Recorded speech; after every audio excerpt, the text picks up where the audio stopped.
Hi, everybody, and welcome to the KC CHIROpulse podcast brought to you by CATS Consultants, helping chiropractors keep their pulse on success. I'm Dr. Michael Perusich, joined by Dr. Troy Fox. Troy, you are always the keeper of the emails, so I'm going to toss it over to you. I'm going to check my pulse first, though. Oh, yeah. Is it on success? It is on success. Man, Awesome. I tell you what. So this email, I keep getting these emails, and I don't know if this is as deep a topic, but I read it and I thought, okay, this is a pretty important topic to talk about. And so Mike in Iowa messages with this one. Thanks, Mike. He said, how important are procedures for success in your practice? I've been moderately successful and feel like I've done fairly well, but I've never really implemented any kind of procedures in my practice. So I actually emailed him back and I said, would you say you haven't implemented any procedures in your practice? What exactly does that mean? And he said, well, it's basically a come and go type practice where I don't really schedule appointments. And if somebody is scheduled and somebody walks in, they just jump in behind them. I said, so I messaged him back and I said, well, what about new patients or consults or time set aside? And he said, well, no, I don't do any of that. I just take them as they come. I said, okay, how about your office staff? Do they have any procedures? Like if a patient calls on the phone, is there a certain thing that you know, a list of things that they need to be aware of? No. I said, so when you are talking with your staff about maybe the flow of the office, do you have procedures for how people should get through your office? No. Do you have any procedures for COVID? No. And so he really is flying by the seat of his pants. And so when we talk about procedural efficiency, I hit some high points there. But what would you say, number one, are there some legal ramifications if you don't have some procedures in place, number one? And number two, what are the economic implications, do you think, if you were to apply certain procedures in your practice? That's a huge question. Whew. Yeah, I got a little lightheaded there. Oh, yeah. There's a lot to unpack there. So, Mike, number one step is make sure you're listening closely to this and keep this podcast handy because you may want to listen to it multiple times. Having procedures in place, proper procedures in place, is paramount to your success. And there are procedures, excuse me, for everything, whether it's front desk answering the phones and knowing how to schedule a patient, to scheduling procedures, to check in and check out procedures. You mentioned COVID. If you don't have COVID procedures in place, you haven't seen the new OSHA guidelines, and make sure that you're complying with that and you have proper procedures. It's incredibly important right now. Not only from a litigious standpoint, heaven forbid you would ever get accused of being ground zero for spreading COVID. Just the backlash in the community that you could possibly get would be torrential. But your procedures are going to dictate, really how your office flows, which ultimately equates to the revenue that your office makes. And, just things like proper scheduling, for example, being able to have the right patient flow is going to maximize your capacity. And of course, capacity leads to more collectible services, and more collections leads to a more profitable bottom line. So it snowballs. I think those two things that you just talked about, you talked about proper scheduling and patient flow. Those are things that you and I have both taught over the years in our practices. When we've had folks come into our practice, those are probably two of the big key takeaways so far as procedure is, how do we schedule people? How do we block schedule? How do we advance multiple schedule? And then how do we flow patients through your office? And the flow may not be so much a procedure as it is a practice that we've determined as a group. But holy cow, that makes a huge difference in your practice. And I want to step back to the OSHA thing too. For those of you that think, hey, I don't really need to follow OSHA procedure or OSHA guidelines, and because when they come to my office, which they won't, by the way, but when they come to my office, I'm just going to tell them, oh, I didn't know there were guidelines. I haven't read them yet. I'll do better next time. That doesn't work that way with OSHA. So it's kind of No. like any other big government agency. They are not humored in the least by ignorance or willful ignorance. No, they Or laugh. yeah, basically they laugh and fine you. They go, Ask oh, there's anybody. another fine. Yeah, ask anybody that owns a construction company how often OSHA shows up. Oh yeah. Yeah. Yeah. And trust me, if they're checking out the OSHA or checking out the construction site down the street, they're going to stop by your practice as well. Absolutely. Yeah. And I don't think we've seen a ton of that yet at this point. So we're still giving you fair warning, but Yeah. it's becoming a thing because the guidelines are in place and they're very serious about it. As we've seen on TV, there are people that are either scared to death or they don't care at all about COVID. But the government in general, for the most part, seems to be very serious about the guidelines. And so they're going to expect OSHA to do the same. Yep, that's absolutely right. Yeah. You know, I was talking to a chiropractor the other day, and in his office, he likes to see 3 or 4 new patients every day part, and I give him credit. He sees a lot of new patients, Mm-hmm. and but he was complaining because he's always behind. And I said, okay, well, tell me how you schedule your new patients and how you schedule your regular adjustments in and around that. Mm-hmm. And he just kind of looked at me. We were actually meeting face to face, and he just kind of looked at me and said, well, you know, we just put them in. There's the problem. And then that's what I said. I said, well, you know, we found your problem. Now we got to fix your problem. There's an art to scheduling. You can't just throw people in. You've got to put them in the right spot. And the right spot is dictated by how long it takes you to, if we're talking about a new patient exam, how long does it take you to do your exam? How long before the patient, from the time they walk in the door until they are ready to be seen for the exam? How long does that take? So you've really got to, you gotta, it's kind of choreographed, really. It's a dance. Absolutely. It is. And you've got to know what all those steps are to pull the dance off correctly. And when you do, again, you maximize your capacity, and you could see probably 5 or 6 new patients every day part. And you don't want to be dancing the salsa when you go in to see a new patient. What I mean by you want to be in a slow waltz at that point. In other words, change gears before you go in with new patients. So those are all things that we look at and think about when we're looking at a practice. Are you all frantic and go running in to see a new patient like a madman? You know, somebody, I said I was going to use this terminology today. Don't go running around your practice all willy-nilly, right? I love that phrase.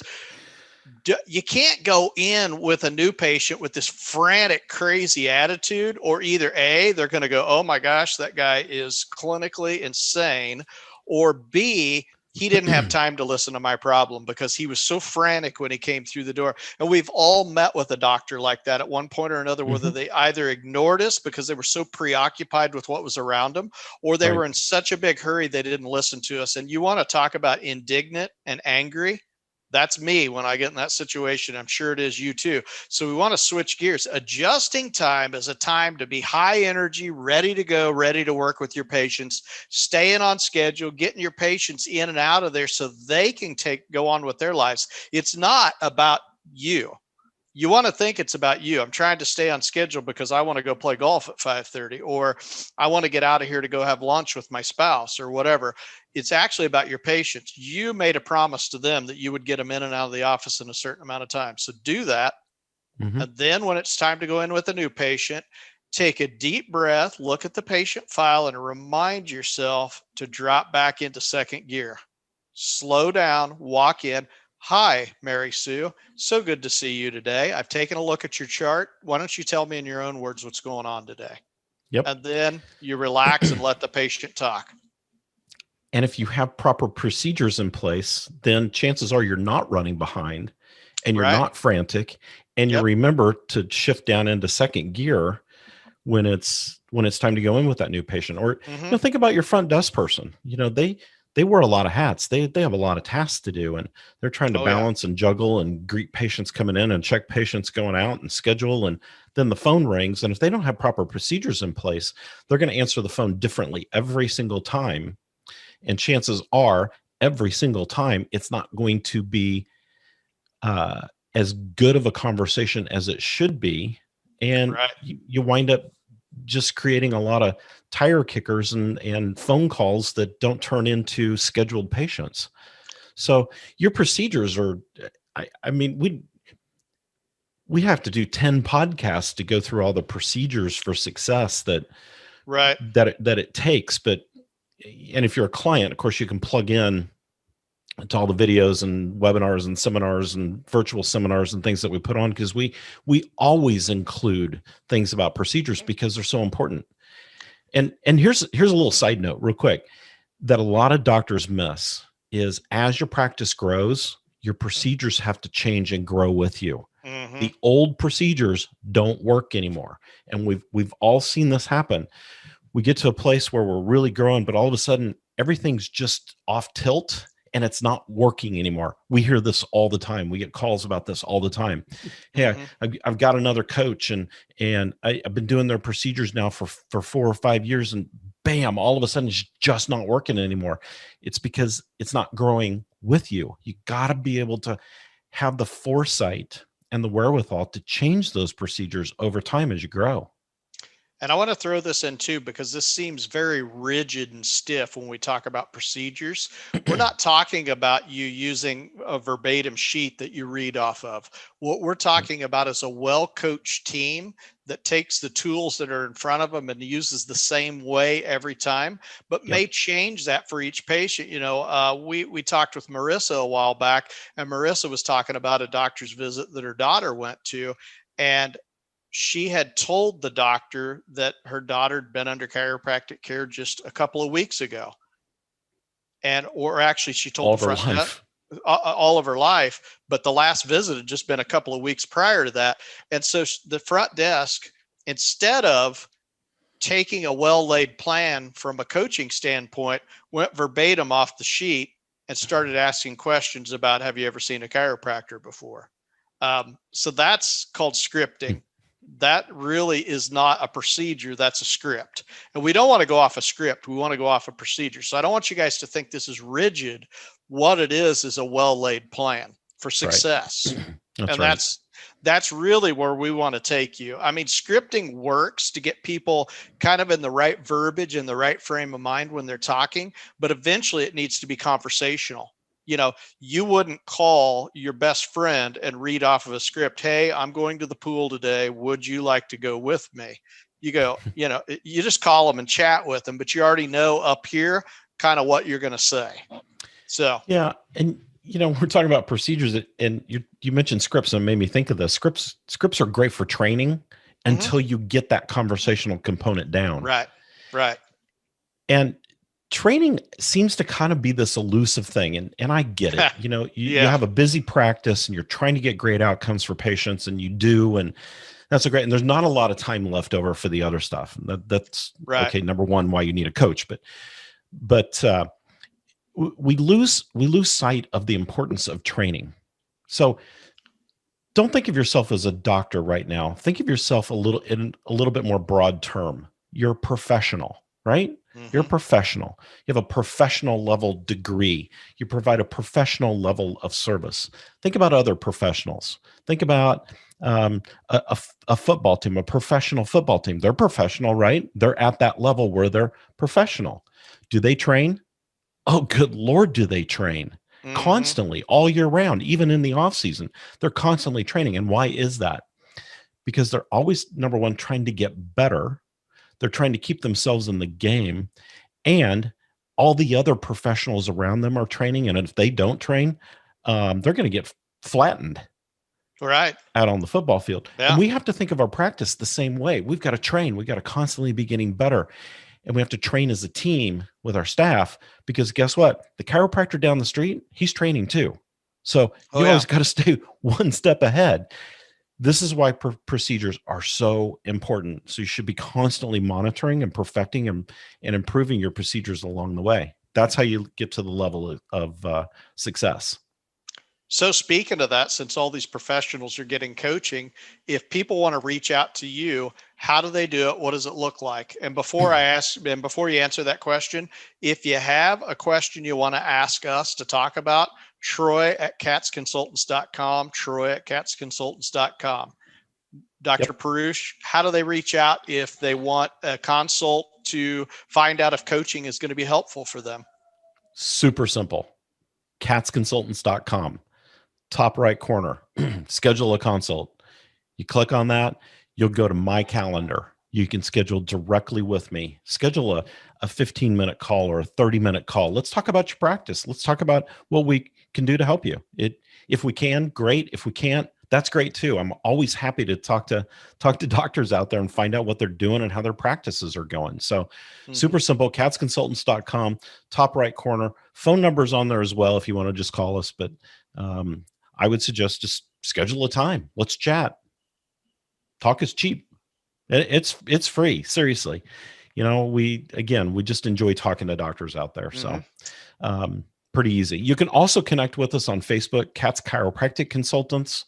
You can join our special Facebook page. It's KC, like the letters KC, CHIROpulse. You can join us on there. We put all kinds of interesting things, free things, tidbits about practice, my crazy rants and ravings from time to time. Oh yeah, I love those. Absolutely. I like it when you walk around and do stuff. I'm thinking one of these days as you're showing us the landscape or something like that, you're just going to walk right into a pothole or something. And then you're going to need be a sinkhole. A sinkhole. Then you're going to need some chiropractic care. Yeah. So there you go. Anyway. Yeah. Very good. Yeah. And be sure if you have a question or something you want to hear us banner around, excuse me, again, Troy@catsconsultants.com. Troy's the keeper of all the weekly podcast questions. Yeah. And here's the thing, we're kind of toying around with the idea now that if you really want to have fun with this, we might have you on as a guest. Hey, there you go. That'd be fun. We'll bring you on and then you can ask 100 questions while you're on here and we can pretty much deflect 98 of them and just take the 2 that we really know anything about. No, we're just kidding. But we'll answer your questions. If you want to come on and rapid fire us questions because you've just started a practice or you're ready to go to a new level in your practice and you want to hit us up with some stuff, I think it would be a blast to have somebody on here and have you just rapid fire us questions for 20 minutes because that's kind of what we do with consulting calls a lot of times anyway. How are things going in your practice? Where are you at? Here's what we see right now. What are you seeing? Okay, let's figure out a game plan until our next call. So it's literally, it's like a game plan before the big game every time we work with you. So we would love to do that live on air. So if you're that person and you go, you know what, I'll be a great guinea pig. We're going to get your stats in advance. We're going to find out what's going on with you, get a little background, and we'll have you come on and we'll rapid fire questions at you and you can fire them at us. It'll be fun. Yep, absolutely. Yeah, our shows are totally, just so you know, our shows are totally unscripted. And we just pretty much jump on here and go with it. So it'd be fun to have somebody on like that. So absolutely. If you're game, email Troy@catsconsultants.com. There we go. Mike, thank you for sending that question in. We appreciate it. And everybody, thanks for all the questions you send in. If you've sent some in and we haven't gotten to them yet, just be patient. We'll get around to it. So we get a lot of those emails. All right, Troy, we'll close out here. Thanks for tuning into the KC CHIROpulse podcast brought to you by Cats Consultants, helping you keep your pulse on success. Be sure to check us out at catsconsultants.com. And from all of us here at Cats Consultants, stay informed and well-adjusted. We'll see you next time. See ya.